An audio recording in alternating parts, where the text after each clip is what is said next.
जय हिंद, नमस्ते।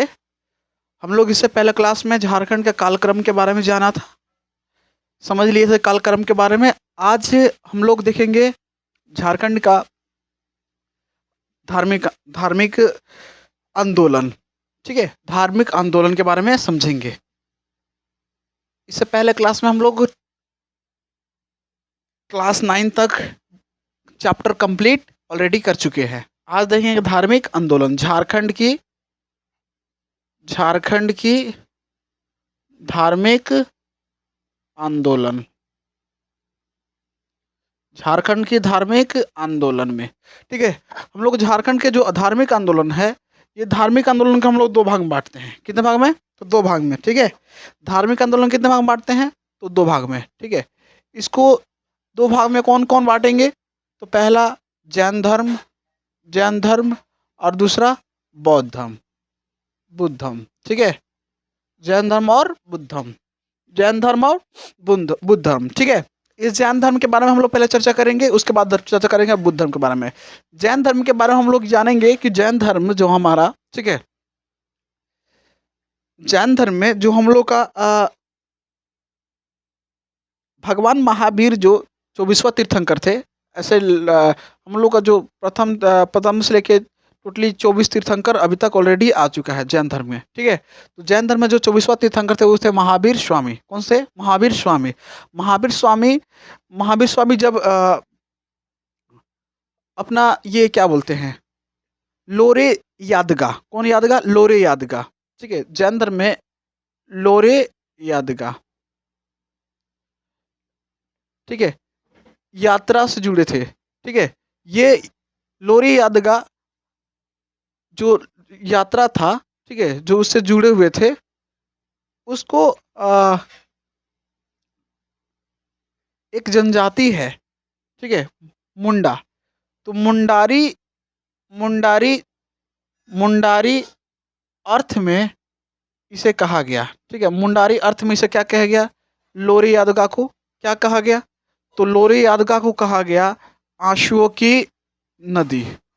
आंसुओं की नदी, क्या बोला गया? आंसुओं की नदी, आंसुओं की नदी। ठीक है, जो 24वां तीर्थंकर कौन थे? तो महावीर स्वामी, लोरे ए यादगा। ठीक है, लोरे ए यादगा, महावीर स्वामी के द्वारा। किसके द्वारा? तो महावीर स्वामी के द्वारा। ठीक है, ये 24वां तीर्थंकर थे, 24वां तीर्थंकर। ठीक है, लोरे ए यादगा। ठीक है, कौन सा? तो लोरे ए यादगा, लोरे ए यादगा। हम लोग चर्चा करेंगे कि जो हमारा झारखंड में जो फेमस जगह है वो पारसनाथ की चोटी, जो कहाँ है? तो गिरिडीह में उपस्थित है। गिरिडीह में, गिरिडीह, गिरिडीह। ठीक है, इसमें क्या उपस्थित है? तो पारसनाथ की चोटी, पारसनाथ की चोटी, पारसनाथ की चोटी। एक 23वां तीर्थंकर, हमारे 23वां तीर्थंकर जो जो गिरिडीह का जो चोटी था उस पे निर्वाण किए थे। क्या किए थे? निर्वाण किए थे, निर्वाण किए थे। ठीक है, निर्वाण।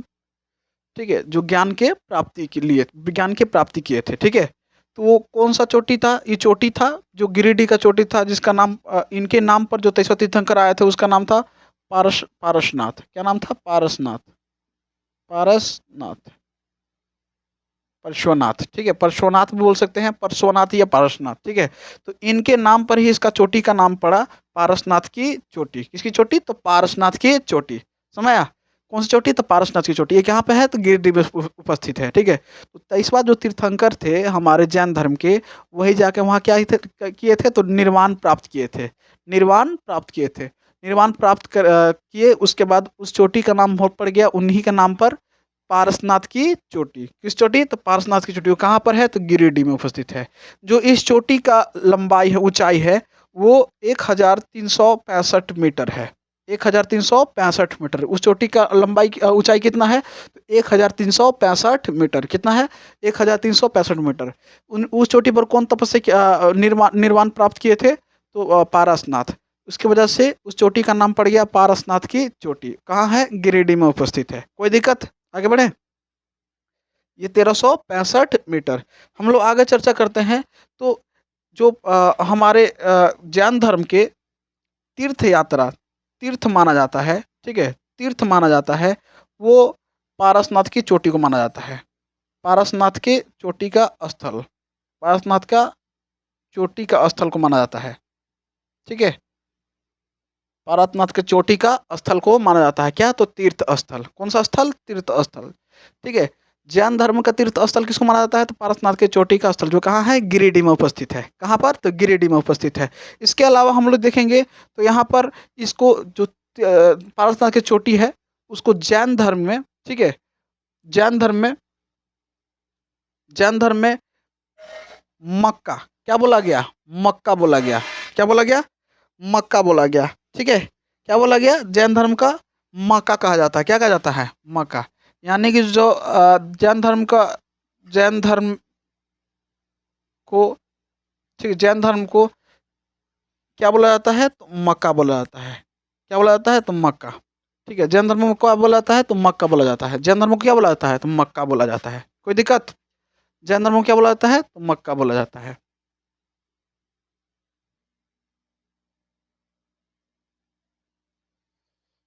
समझे?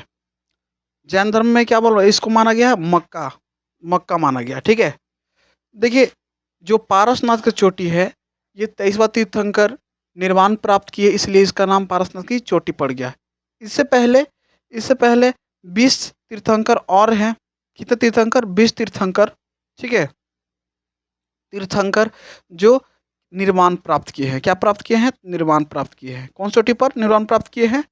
कौन चोटी पर? तो पारसनाथ की चोटी, पारसनाथ की चोटी पर। किस चोटी पर? तो पारसनाथ की चोटी पर, पारसनाथ की चोटी पर। ठीक है, पारसनाथ की चोटी पर, पारसनाथ की चोटी पर। ठीक है, यहाँ तो कोई दिक्कत नहीं ना। गिरिडीह में स्थित है, पारसनाथ की चोटी स्थित है गिरिडीह में। 23वां तीर्थंकर का नाम है पारसनाथ। क्या नाम था? पारसनाथ। जिसकी वजह से उन उस चोटी का नाम पड़ गया पारसनाथ की चोटी। 1365 मीटर उसका ऊंचाई है। तीर्थ इसका तीर्थ माना जाता है, पारसनाथ की स्थल को माना जाता है। ठीक है, पारसनाथ की चोटी का स्थल को माना जाता है। जैन धर्म में इसको मक्का बोला गया है, मक्का का पद दिया गया है, मक्का मान्यता दिया गया है। इस चोटी पर 20वां तीर्थंकर, यानी टोटली 20 तीर्थंकर क्या किए थे? तो निर्वाण प्राप्त किए हैं। कितने तीर्थंकर? तो 20 तीर्थंकर। ठीक है, किस चोटी पर? तो पारसनाथ की चोटी पर। कितने तीर्थंकर? तो 20 तीर्थंकर क्या किए हैं? निर्वाण प्राप्त ऑलरेडी कर चुके हैं। यहाँ तो कोई दिक्कत नहीं ना। लोरे यादगा, ठीक है, मुंडारी में अर्थ है इसका क्या है? आंसुओं की नदी। कौन सी नदी? तो आंसुओं की नदी। कौन सी नदी भाई? तो आंसुओं की नदी। लोरे यादमा क्या बोला गया है? तो आंसुओं की नदी, मुंडारी अर्थ में बोला गया है। तो किन जनजातियों के द्वारा, किन जनजातियों के अर्थ में बोला गया है? तो मुंडारी, मुंडारी जनजातियों के अर्थ में बोला गया है आंसुओं की नदी। किसकी नदी? तो आंसुओं की नदी। यहाँ तो कोई दिक्कत नहीं ना। यहाँ पर एक चीज और देखने की चीज है। तो यहाँ पर, ठीक है, इको टूरिज्म घोषित किया गया था। इको टूरिज्म, इको टूरिज्म जो केंद्र सरकार के द्वारा इस जगह को इको टूरिज्म घोषित कर दिया था। टूरिज्म यानी कोई भी पर्यटक घूम सकते हैं यहाँ पर। लेकिन यहाँ के जो लोग थे, ठीक है, यहाँ के जो लोग थे वो मार्च 2022 में, कब? तो मार्च 2022 में, 17 मार्च 2022 में, ठीक है, इस इको टूरिज्म को, ठीक है, इस इको टूरिज्म को क्या कर दिया? तो विरोध कर दिया। क्या कर दिया? विरोध कर दिया कि भैया ये धार्मिक स्थल है, धार्मिक स्थल पर कोई टूरिस्ट लोग घूमने जाएगा, पर्यटक जाएगा, तो वहां पर कोई नशा पानी कुछ ना कुछ यूज करेगा, जिससे हमारा धर्म क्या होगा? बर्बाद होगा। ठीक है, धर्म क्या होगा? तो बर्बाद होगा। ठीक है, इसलिए इको टूरिज्म को, ठीक है, इको टूरिज्म को हटाने का मांग रखा गया। ठीक है, 17 मार्च 2022 को, क्योंकि वहाँ घूमने वाले पर्यटक जाएंगे तो उससे हमारे धार्मिक धार्मिक चीज़ भ्रष्ट होगा, हमारा जैन धर्म की जितना धार्मिक चीज़ क्या होगा? भ्रष्ट होगा। इसलिए इसको इको टूरिज़्म से हटाने का माँग किया गया। ठीक है? कितना? तो 17 मार्च 2022 को, और सरकार द्वारा इसको इको टूरिज़्म का घोषित किया किया गया है। ठीक है? इको टूरिज़्म में क्या किया गया? तो घोषित किया गया। यहाँ तक कोई दिक्कत नहीं ना? हम लोग ध्यान सुनते पहले। अब 24वाँ तीर्थंकर कौन थे? तो महावीर स्वामी। जबकि 23वाँ तीर्थंकर कौन थे? 23वाँ तीर्थंकर कौन थे भाई? तो 23वाँ तीर्थंकर हमारा कौन थे? तो पारसनाथ की चोटी। अरे पारसनाथ। कौन थे बाबू? तो पारसनाथ। पारसनाथ। 23वाँ तीर्थंकर कौन थे? पारसनाथ। ये पारसनाथ की चोटी कहाँ है? तो गिरिडीह में है। पारसनाथ की चोटी कहाँ है? तो गिरिडीह में है। ये 23वाँ तीर्थंकर थे, निर्वाण प्राप्त किए थे पारसनाथ के चोटी पर। इसका पारसनाथ की चोटी की जो ऊंचाई है 1365 मीटर है। इसका तीर्थ माना जाता है। पारसनाथ की चोटी जैन धर्म को में मक्का बोला जाता है। ठीक है? मक्का को जैन धर्म बोला जाता है। 20 तीर्थंकर यहाँ पर निर्वाण ऑलरेडी प्राप्त कर चुके हैं। ठीक है? निर्वाण प्राप्त कर चुके हैं, यानी कि ज्ञान की प्राप्ति कर लिए हैं। इको टूरिज्म घोषित कर दिया गया था, लेकिन अभी 17 मार्च 2022 को इसको क्या किया गया? तो इको टूरिज्म से वापस करने की मांग किया गया। किसके द्वारा? तो हमारे जैन जैन धर्म के संतों के द्वारा। ठीक है? तीर्थंकरों के, जो उनके धर्म के मान्यता है, उनके द्वारा। ठीक है? यहाँ तो कोई दिक्कत? आगे चलें।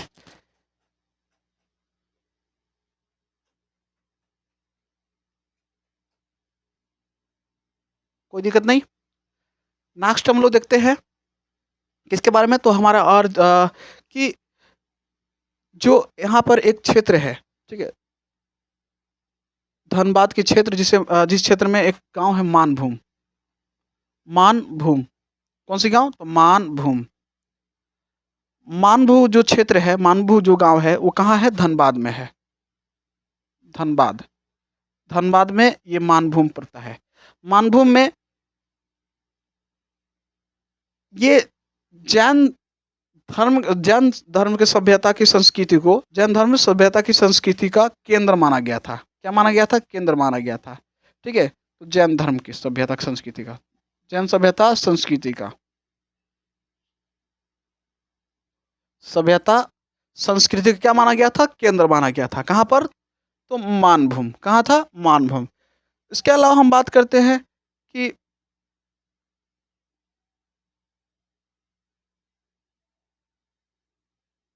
दो नदी है, कसाई नदी और एक दामोदर नदी। दामोदर नदी और कसाई नदी। कसाई नदी। दामोदर नदी और कसाई नदी। दामोदर नदी और कसाई नदी से जैन धर्म के संबंधी, जैन धर्म के संबंधी साक्ष्य प्राप्त हुआ है। जैन धर्म के संबंध में क्या प्राप्त हुआ है? तो साक्ष्य प्राप्त हुए हैं। ठीक है? क्या प्राप्त हुए हैं? तो साक्ष्य प्राप्त हुए हैं। किस धर्म के संबंध? तो जैन धर्म के संबंध क्या प्राप्त हुए हैं? तो साक्ष्य प्राप्त हुआ है। कहाँ पर? तो दामोदर नदी और कसाई नदी के जगह पे जैन धर्म के संबंधी क्या मिला है? तो साक्ष्य मिला है। क्या मिला है? तो साक्ष्य मिला है।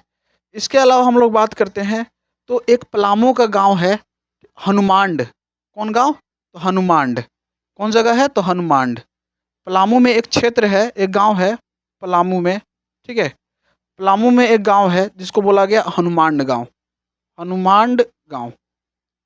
हनुमांड गांव। हनुमांड गांव में जैन मूर्ति मिला है। ठीक है? यानी कि जैन मूर्ति बोल रहे हैं, जैन जैन धर्म के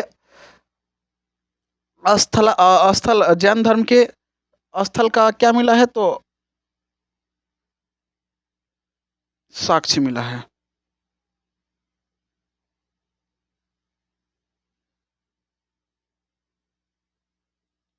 जैन धर्म के स्थल का साक्ष्य मिला है। ठीक है? जैन धर्म के स्थल का क्या मिला है? साक्ष्य मिला है। कहाँ पर? तो हनुमांड गांव में। पलामू में पाया जाता है हनुमांड गांव। कौन सा गांव? हनुमांड गांव।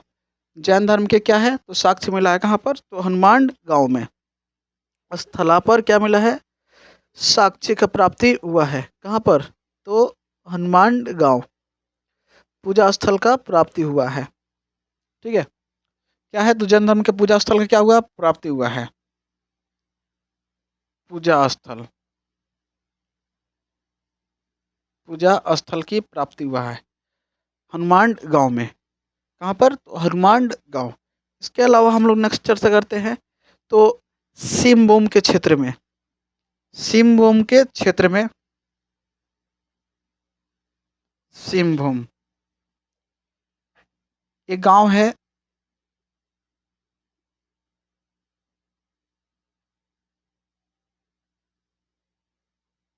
बानूसागर, बानूसागर एक गांव है बानूसागर। वहां पर सातवीं शताब्दी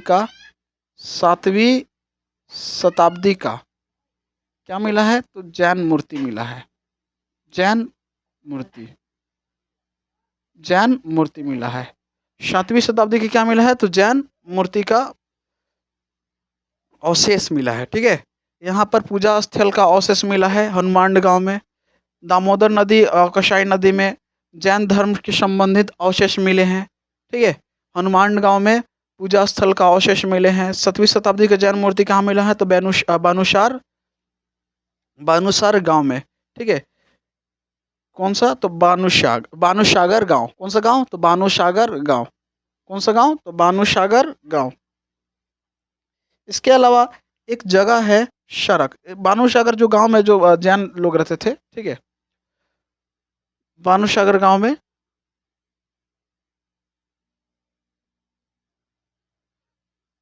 जो जैन धर्म में, जैन धर्म के लोगों को सरक बोला जाता था। क्या बोला जाता था? सरक। जैन धर्म के लोगों को क्या बोला जाता था? तो सरक बोला जाता था। इस सरक को निकाल दिया है बाहर सिमभूम के लोग, बाहर कर दिए हैं सिमभूम के लोग। ठीक है, सिमभूम के लोग क्या कर दिए? तो बाहर कर दिए। ठीक है, सब अपने अपने डिस्ट्रिक्ट से। ठीक है, क्या कर दिए? तो बाहर कर दिए। जैन, जैन धर्म के लोगों को क्या बोला जाता था? सरक बोला जाता था। तो बानुसागर से इन लोग क्या कर दिया? तो बाहर कर दिया। कौन? तो सिमभूम के लोग। जैन धर्म को क्या बोल, जैन धर्म के लोग क्या बोलते थे? तो सरक बोलते थे। उसको कौन बाहर किया? तो सिमभूम के लोग बाहर किए। इसके अलावा हम लोग नेक्स्ट चर्चा करते हैं तो कोल्हुआ पहाड़। कौन पहाड़? कोल्हुआ पहाड़, कोल्हुआ पहाड़, कोल्हुआ पहाड़, कोल्हुआ पहाड़,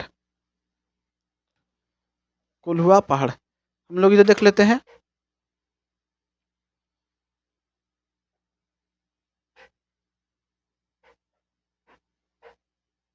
कोल्हुआ पहाड़,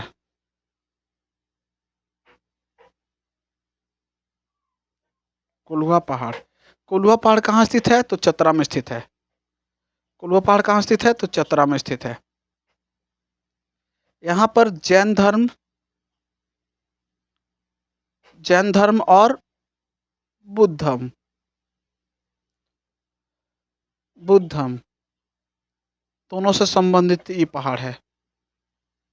जैन धर्म और बुद्ध धर्म दोनों से संबंधित पहाड़ कौन सा है? कोल्हुआ पहाड़। वो कहाँ स्थित है? तो चतरा में स्थित है। जैन धर्म और बुद्ध धर्म दोनों से संबंधित पहाड़ है कौन सा है? तो कोल्हुआ पहाड़, जो कहाँ है? चतरा में है। यहाँ पर देखा गया है कि जैन मूर्ति भी, जैन मूर्ति भी और बुद्ध मूर्ति भी अधिक मात्रा में इसका अवशेष प्राप्त हुआ है। जैन मूर्ति और बुद्ध मूर्ति का अवशेष प्राप्त हुआ है। अवशेष प्राप्त हुआ है कहाँ पर? तो कोल्हुआ पहाड़ से। ठीक है, यहाँ पर कोल्हुआ पहाड़ पर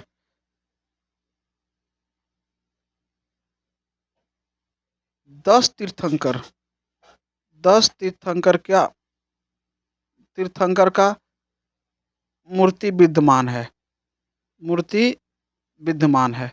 10 तीर्थंकर का मूर्ति क्या है? तो विद्यमान है। यहाँ वहाँ पर मूर्ति अभी तक है। कहाँ पर? कोल्हुआ पहाड़, जो कहाँ स्थित है? चतरा में। ठीक है, चतरा में स्थित है। कितने मूर्तियाँ अभी विद्यमान है? तो 10 मूर्तियाँ क्या है? तो विद्यमान है। कहाँ पर? तो कोल्हुआ पहाड़। कौन पहाड़? तो कोल्हुआ पहाड़।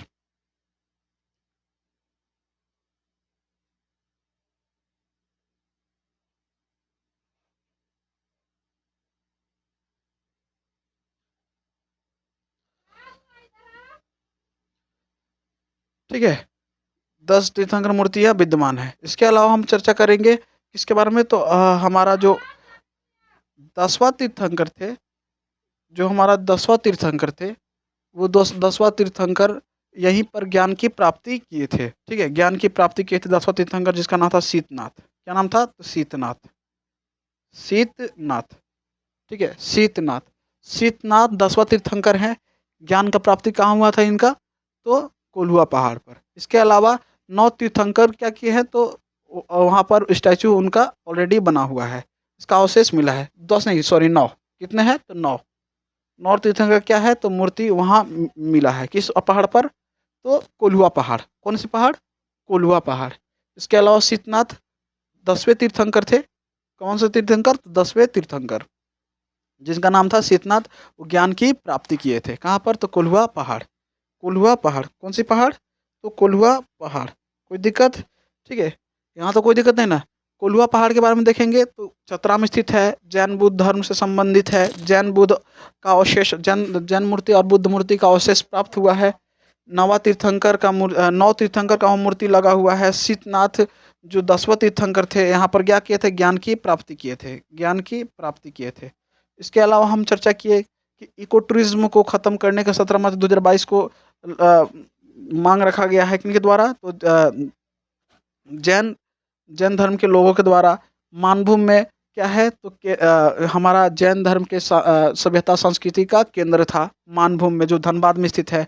दामोदर नदी का सैन्य नदी के बीच क्या कौन सी चीज का अवशेष प्राप्त हुआ है? तो वहाँ पर जैन धर्म के क्या है? तो अवशेष प्राप्त हुआ। जैन धर्म से संबंधित अवशेष प्राप्त हुआ है। हनुमान गांव में जैन धर्म से जैन धर्म का जो पूजा स्थल होता है, उस चीज़ का अवशेष प्राप्त हुआ है। कहाँ पर? तो हनुमान गांव, जो पलामू में स्थित है।